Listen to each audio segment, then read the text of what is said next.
Kamusta mga ka-mystery? Pamilyar ka ba sa lugar na Balete Drive? Alamin natin ang kwento nito at bakit ito kinakatakutan. Ano ba ang hiwaga ang bumabalot sa kalye nito? Pero bago yun, kung bago ka lang sa aking channel, ay huwag mong kalimutan na mag-subscribe at i-click ang notification bell para updated ka sa mga bago kong kwento. Mga ka-mystery, tara na!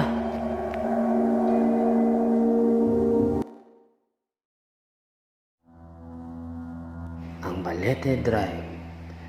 Ang Balete Drive ay isang kalye na matatagpuan sa pagitan ng E. Rodriguez at M. Domingo Avenue sa New Manila, Quezon City.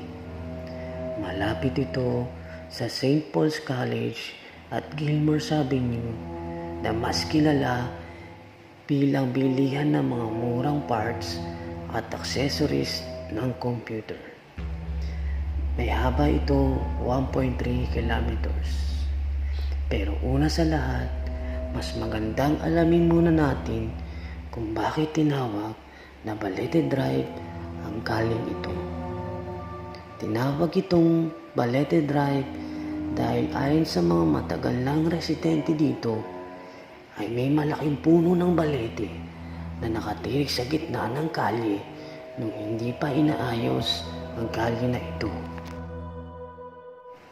Sinasabing noong 19th century, panahon ng Kastila, nang simulang gamitin ang kalye na ito. At noong 1970 ay sinimulang ayusin ang kalye na ito sa utos na din ng dating Pangulong Marcos. Pero noong 1950 ay nag-umpisa nang umugong ang kwentong kababalaghan sa kalye na ito. Pinaniniwalaan na ang punong balete ay nagiging tirahan ng kapre, diwata, tikbalang at iba pang laman lupa. Pero mas nakilala ang kalye ng Balete Drive dahil sa White Lady na pag-alagala sa lugar na ito at minsan ay sumasakay sa likod ng sasakyan at pag iyong titingnan ay bigla itong nawawala. Ang estudyante sa Balete Drive. Ayon sa kwento ay may isang estudyante na ginabi ng uwi. Habang siya'y papauwi ay nag-aabang siya ng masasakyan. Hindi nagtagal ay may dumaan na taxi at kanyang pinara. Nung una ay maayos pa ang kanyang biyahe. Ngunit siya'y nagtaka dahil imbis na ihatid siya sa kanyang bahay, ay dinala siya ito sa isang madilim na lugar. At sa lugar na iyon, ay doon siya hinalay ng taxi driver at pinatay. Upang walang makita ebidensya, ay naisipan ng taxi driver na dalhin ang bangkay sa Balete Drive at doon ay itapon at iwan. Kaya simula noon, dahil sa kawalan ng hustisya, ay madalas nagpapakita ang White Lady sa mga taxi driver na napaparaan sa Balete Drive. Dahil hinahanap niya ang taxi driver na umalay at pumaslang sa kanya upang singilin at pagbayarin sa kasalanang ginawa. At sinasabi, kung hindi maulan ay sa kabilugan ng buwan nagpapakita ang White Lady sa Balete Drive. Ang dalaga sa Balete Drive. Ang kwentong ito ay nangyari noong 1949 sa pagitan ng kanto ng Balete Drive at kalye ng E. Rodriguez, kung saan isang malaking na aksidente ang nangyari sa isang 16 na taong gulang na babae na anak ng isang prominenteng pamilya sa Balete Drive. Isang normal at tahimik na gabi nang makatanggap ng tawag galing sa isang kaibigan ang dalaga at niyayaya itong mag-stroll. Pero dahil sa higpit ng mga magulang sa kanya, ay alam niyang hindi siya papayagan ito. Noong una ay nagdadalawang isip pa ang dalaga, pero dahil sa pamimilit ng mga kaibigan ay napapayag na rin ito at sinabing magkita na lang sila sa kanilang tagpuan. Ang dalaga ay niregaluhan ng kanyang ama ng isang pulang Volkswagen nung kaarawan nito.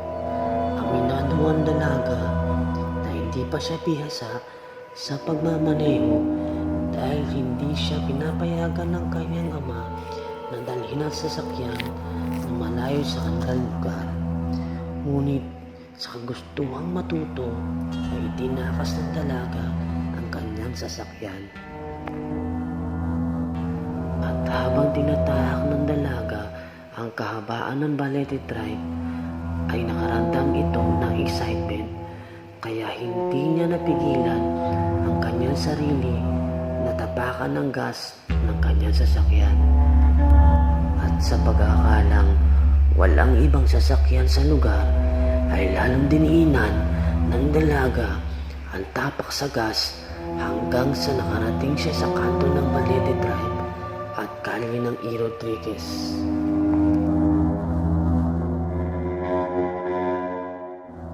Masyadong nakatuon ang pansin ng dalaga sa likuran ng sasakyan, kaya hindi niya napansin ang isang itim na Mercedes-Benz.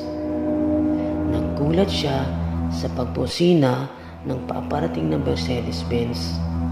Ngunit imbis na preno ang kanyang tapakan, ay napapikit na lamang siya at naidiinan niya lalo ang tapak sa gas. Kasunod noon ang mariin na paggasgas ng gulong sa kalsada at pagkampas ng unahan ng kanyang sasakyan sa puno ng balete. At pagkatapos niyon ay walang hanggang katahimikan. At nang gabing iyon, sa bahay ng dalaga ay nagising ang ina nito at bumaba dahil ito ay nauuhaw. At sa kanyang pagpunta sa palamigan para kumuha ng tubig ay nakasulubong niya ang kanyang anak at tinanong niya ito kung bakit gising pa ito. Tumugon ang dalaga at sinabing nagpahangin lang ito sa azotea at matutulog na ito. Tumugon ng ina ng dalaga, "O sige, magpahinga ka na ng mabuti." At pagkainom ng tubig ng ina ng dalaga ay nakatanggap ito ng tawag mula sa pulisya na ang kanyang anak na dalaga ay naaksidente.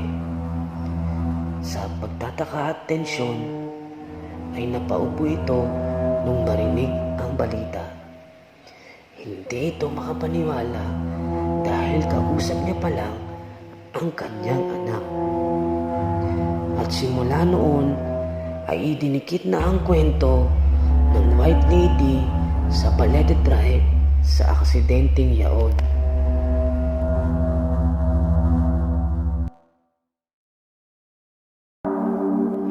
Ilan lamang yan sa mga kwentong bumabalot sa Balete Drive. At kung merong mang kakaiba sa puno o kababalagan ito, ay hindi natin malalaman. Dahil ang kababalagan ay wala sa puno, kundi sa lupa na kinatitirikan ito. May mga nagsasabi din na paraan ito upang pangilagan lugar upang hindi kamugaran ng mga magnanakaw o holdupper. Katang isip man o may katotohanan, bahagi na ng kulturang Pinoy ang mga kwentong ito.